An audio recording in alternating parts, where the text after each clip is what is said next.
মারহাবা মারহাবা জানের নবী মারহাবা মারহাবা মারহাবা প্রাণের নবী মারহাবা। কি ইবাদত করেছে, কেমন আমল করেছে, কতটা আমল করে আল্লাহ পাক রব্বুল আলামিনকে খুশি করেছেন। এই জন্য আল্লাহ পাক রব্বুল আলামিন জান্নাতের ঘোষণা দিয়ে দিয়েছেন। আল্লাহর হাবিব জানিয়ে দেন, ও ফারেহবা, ও ভাই জিবরাইল, তো শোনো শোনো শোনো, ওই সকল মানুষদেরকে আল্লাহ পাক রব্বুল আলামিন জান্নাতের ঘোষণা দিয়ে দিয়েছে। পৃথিবীর জমিনে থাকাকালীন ওই সমস্ত মানুষ সব সময় সর্বসময় আল্লাহ পাক রব্বুল আলামিনের শুকরিয়া আদায় করত।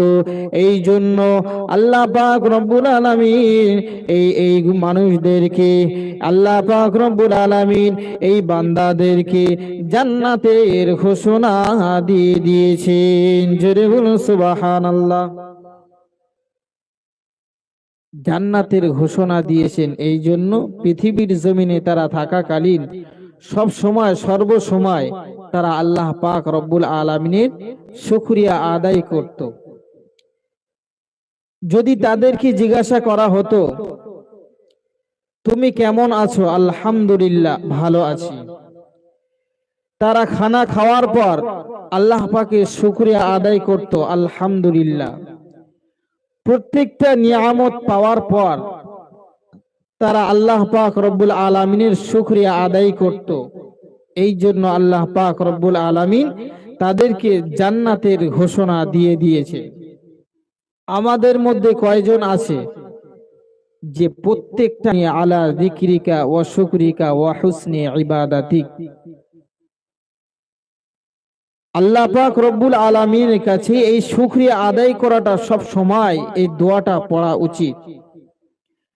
হে আল্লাহ, আপনার জিকির, আপনার কৃতজ্ঞতা ও শুকর আদায় এবং ভালো আমল করবার মতো সুযোগ আমার করে দিন। জোরে বলুন সুবহানাল্লাহ। আল্লাহ পাক রব্বুল আলামিনের কাছে চাইতে হবে, চাইলে আল্লাহ পাক রব্বুল আলামিন অবশ্যই দেবেন। আল্লাহ পাক রব্বুল আলামিন রাতকে বিছানা স্বরূপ বানিয়েছেন, আরামদায়ক বানিয়েছেন। আর দিনের বেলা আল্লাহ পাক রব্বুল আলামিন বলেন, ফজরের নামাজ পড়ে তোমরা রুজির সন্ধানে চলে যাও, আর রাতের বেলা তোমরা আরামদায়ক বিছানা আরাম করো। আমরা রাতের বেলা যখন আরাম করি, বিছানায় ঘুমিয়ে যাই, ঘুম থেকে উঠে আমরা কয়জন দোয়া পড়ি? ঘুম থেকে ওঠার পরে দোয়া আসে তো নাকি? কয়জন পড়ি? খুব কমই মানুষ আছে যে ঘুম থেকে উঠে আল্লাহ পাক রব্বুল আলামিনের শুকরিয়া আদায় করে। আলহামদুলিল্লাহিল্লাযী আহইয়ানা বা'দা মা আমাতানা ওয়া ইলাইহিন নুশুর। আল্লাহ পাক রব্বুল আলামিন আমাদেরকে, আল্লাহ পাক রব্বুল আলামিন আমরা যে পৃথিবীর জমিনে আমরা আছি, আল্লাহ পাক রব্বুল আলামিন রাতকে আরামদায়কের জন্য আমাদের রাতকে আরামদায়কের জন্য করেছেন।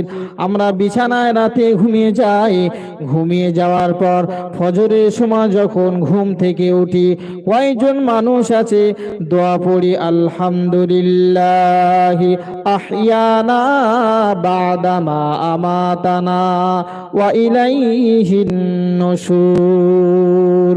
আল্লাহ পাক রব্বুল আলামিন আমাকে মৃত্যুবরণ করেছেন, ফের ফজরের সময় আমি যখন ঘুম থেকে জাগলাম, আল্লাহ পাক রব্বুল আলামিন আমাকে ফের জান দিয়েছে, আমাকে ফের জীবিত করে দিয়েছে।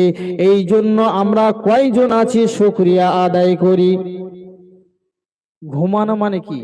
মৃত্যুবরণ করা। ঘুম থেকে ফের যখন আমরা জাগি, আল্লাহ পাক রব্বুল আলামিন আমাদেরকে জান ফিরিয়ে দিয়েছেন, এর জন্য শুকরিয়া আদায় করতে হবে। এর জন্য শুকরিয়া আদায় করতে হবে। কিন্তু কয়জন মানুষ আমরা আছি শুকরিয়া আদায় করি? শুকরিয়া আদায় আমরা করি না।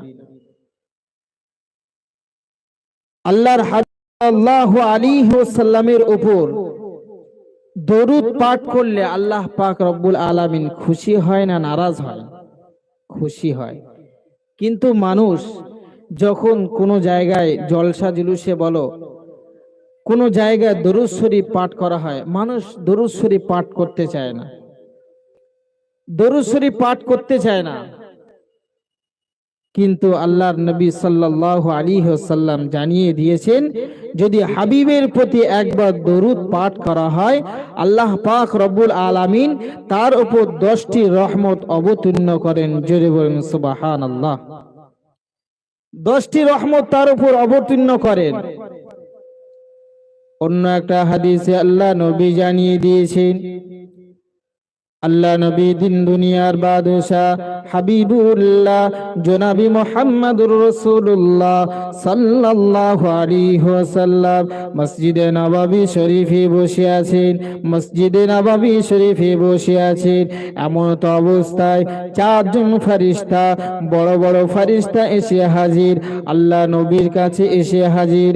ফেরেশতা আজরাইল আলাইহিস সালাম, ফেরেশতা ইসরাফিল আলাইহিস সালাম, ফেরেশতা মিকাইল আলাইহিস সালাম, ফেরেশতা জিবরিল আলাইহিস সালাম, বড় বড় 4জন ফেরেশতা আল্লাহ নবীর কাছে এসে হাজির হয়ে গেল। আল্লাহ নবীর কাছে এসে দেখে আল্লাহ নবী বড় চিন্তার মধ্যে আছে, বড় চিন্তায় চিন্তিত হয়ে আছে। আল্লাহ পাকের বড় বড় ফেরেশতারা আল্লাহ নবীকে জিজ্ঞাসা করতে লাগে, ইয়া রাসূলুল্লাহ, ইয়া হাবিবাল্লাহ, আপনি কি চিন্তা করছেন? আপনি কি এমন চিন্তা করছেন? আমাদেরকে একটু বলুন, আপনি কি এমন চিন্তার মধ্যে আছেন? আমাদেরকে একটু বলুন। আল্লাহর হাবিব তখন বলেন, আল্লাহর হাবিব তখন বলেন, ও আল্লাহ পাকের মালায়েকা ফেরেশতারা, আমি একটাই চিন্তার মধ্যে আছি, আমি একটা চিন্তা আমার মাথার মধ্যে ঘোরাফেরা করছে। হাসরের ময়দানে মাশারে আমার উম্মতরা কিভাবে বাঁচবে, জাহান্নামের আগুন থেকে কিভাবে বাঁচবে, আমার উম্মতেরা জাহান্নামের আগুন থেকে বেঁচে, জাহান্নাম থেকে বেঁচে জান্নাতে কিভাবে আসবে। আমি হাবিবে আল্লাহর হাবিব, আমি এই চিন্তা করি আমার উম্মতেরা কিভাবে জাহান্নামের আগুন থেকে বাঁচবে। মারহাবা মারহাবা জানের নবী, মারহাবা মারহাবা মারহাবা প্রাণের নবী, মারহাবা মারহাবা মারহাবা জানের নবী, মারহাবা মারহাবা মারহাবা প্রাণের নবী, মারহাবা। চাঁদকে দু টুকরো করে আঙুলের ইশারায়, চাঁদকে দু টুকরো করে আঙুলের ইশারায় ইহুদি কাফের সবাই মুসলমান হয়ে যায়, ইহুদি কাফের সবাই মুসলমান হয়ে যায়। চাঁদকে দু টুকরো করে আঙুলের ইশারায় ইহুদি কাফের সবাই মুসলমান হয়ে যায়, ইহুদি কাফের সবাই মুসলমান হয়ে যায়। তিনি তো আল্লাহর হাবিব, তিনি তো আল্লাহর হাবিব নবী মুস্তাফা, মারহাবা মারহাবা জানের নবী, মারহাবা মারহাবা মারহাবা প্রাণের নবী, মারহাবা মারহাবা মারহাবা জানের নবী, মারহাবা। আল্লাহুম্মা সাল্লি